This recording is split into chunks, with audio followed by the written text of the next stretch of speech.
Hola amigos, hemos llegado ya al final de la primera parte del libro de Daniel, la parte histórica, en el capítulo 6. Es, como todos los demás relatos de esta parte, pues es un relato impresionante. El reino de Babilonia, según la visión del capítulo 2 del libro de Daniel, ya ha caído. Aquel reino de oro ha caído ante los medos y los persas. Queda gobernando la ciudad Darío el Medo, que era un corregente con Ciro, en este caso de esta parte del reino del imperio. Ahora, la nota comienza mostrando cómo Darío hace una estructuración del gobierno central en Babilonia. Dice que él constituyó a 120 sátrapas, o sea, recaudadores de impuestos. Posiblemente la mayoría de ellos eran hombres que habían servido en el imperio babilónico, quizás igual que el caso de Daniel, hombres que habían sido traídos desde sus tierras, que habían sido deportados y habían estado ahí pues como esclavos, como sirvientes del imperio, pero hombres que habían servido fielmente. Sobre este grupo de sátrapas, el rey Darío constituyó 3 gobernadores. Entre esos gobernadores estaba Daniel. Posiblemente Darío escuchó la historia de la escritura sobre la pared y cómo el anciano Daniel había dado la interpretación exacta a aquella escritura. Daniel, sobre él había un espíritu diferente, el espíritu de los dioses, como había dicho la reina madre, aquel espíritu de crecimiento, de prosperidad que habían visto en Daniel. Así que Darío lo puso ahí, pero vio en Daniel, me encanta lo que dice el versículo 3, vio en Daniel que en él había un espíritu superior. Si algo tenemos que entender nosotros como líderes es que debemos movernos con la ley del máximo esfuerzo. Daniel no era simplemente bueno, él era sometido al Señor, sometido a los planes del Señor, pero también él tenía ese espíritu que le hace falta que nos hace falta a nosotros los líderes, el de prosperar, el de seguir siempre adelante, el de ser mejores.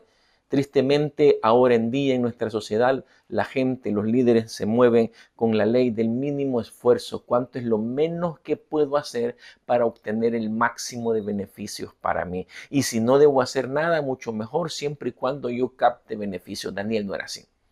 Fue su trabajo, fue su superioridad en el trabajo lo que hizo que a Darío lo pusiera como el superior. Después de Darío, el máximo dirigente del imperio en ese momento en Babilonia era Daniel. Ahora, algo interesante, cuando Daniel lo promueve, porque eso es lo que sucede con los líderes que dan lo mejor, que dan el 100% en su trabajo, que se esfuerzan por ser los mejores. Daniel, pues fue puesto en el primer lugar, pero siempre hay envidiosos.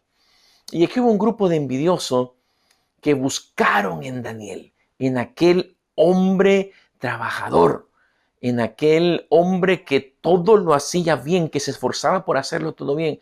Buscaron un defecto, pero es increíble que no encontraron,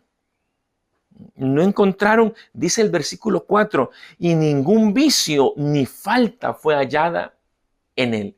No solo era un hombre laborioso, alguien que se esforzaba. Daniel, como los líderes tenemos que ser, era alguien íntegro. La integridad formaba parte de su ser, de su forma de ser. ¿Cuánto cuesta encontrar líderes íntegros ahora que sirvan de manera íntegra a la iglesia, que sirvan de manera íntegra a su familia, que sean íntegros en su administración, en la empresa, en el gobierno? ¿Cuánta falta hace?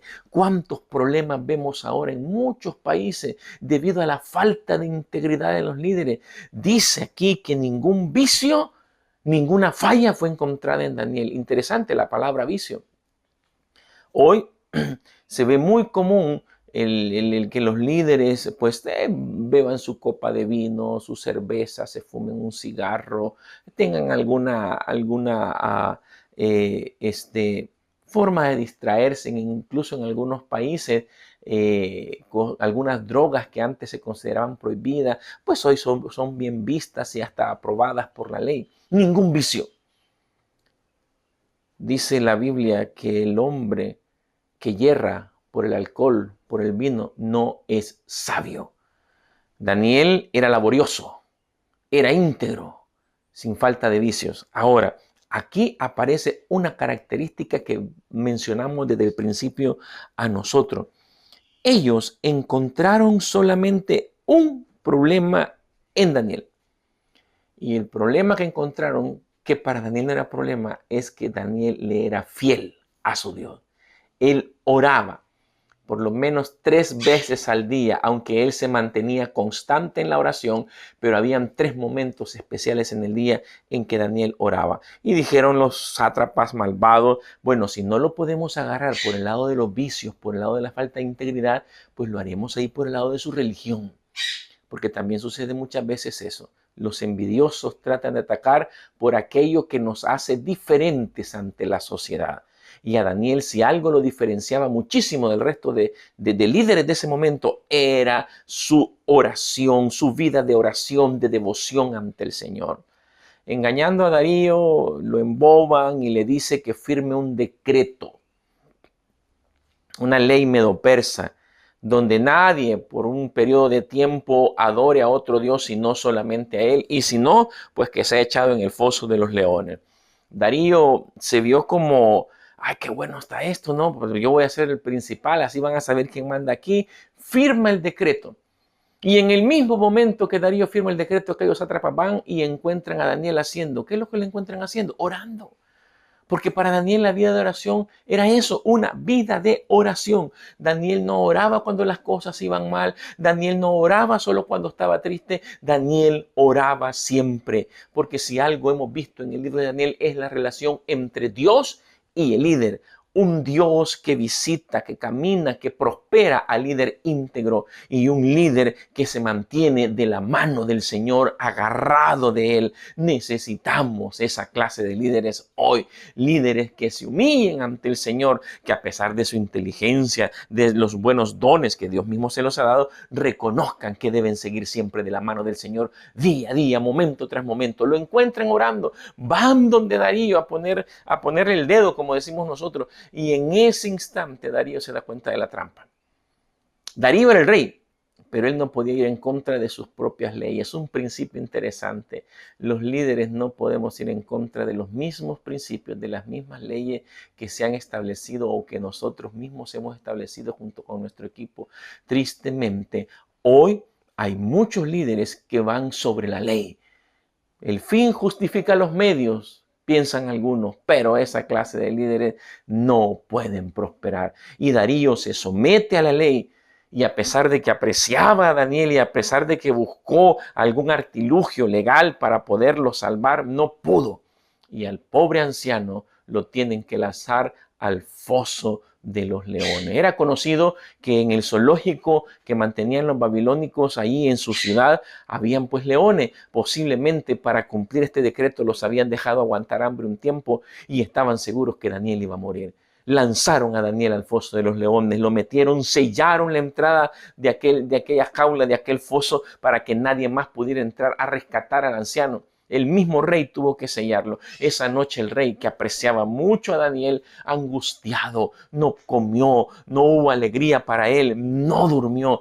Toda la noche pasó en vela. Temprano en la mañana el rey va a buscar a su súbdito más leal en el reino y al líder más capaz que él tenía. Y entonces pregunta el rey, Daniel, ¿estás ahí? Daniel, ¿estás vivo? Y Daniel estaba vivo, caminando entre los leones sin que estos le hicieran nada. Mi Dios envió su ángel, dice el verso 22, el cual cerró la boca de los leones para que no me hiciesen daño, porque ante él fui hallado inocente. Interesante, Daniel nunca se defendió de las acusaciones. Hasta este momento, cuando él dice, mi Dios me encontró inocente, porque ningún mal, ningún pecado yo he hecho. Tristemente, los sátrapas que habían hecho todo esto aparecen muertos al final del capítulo, por su mismo error, por su mismo pecado, porque eso pasa. El envidioso, el que no se somete al Señor, el que siempre anda haciendo trampa, tratando de hacer caer a los demás, siempre caerá. Si alguien te persigue, querido líder, si alguien intenta hacerte daño y tú eres una persona íntegra que se ha sometido al Señor, no te preocupes. El Señor buscará la manera de que esas personas ya no estén cerca de ti o cambien de parecer. Me encanta el último versículo de este capítulo, versículo 28. Dice, y este Daniel prosperó durante el reinado de Darío y durante el reinado de Ciro de Persa. Este Daniel prosperó. Un líder que prospera porque se mantiene íntegro, un líder que prospera porque es laborioso, un líder que prospera porque tiene una vida de oración y relación con su Señor profunda. Esos son los líderes que necesitamos ahora. Que Dios te ayude a ti este día a prosperar, manteniéndote en integridad y adoración ante el Señor. Que Dios te bendiga.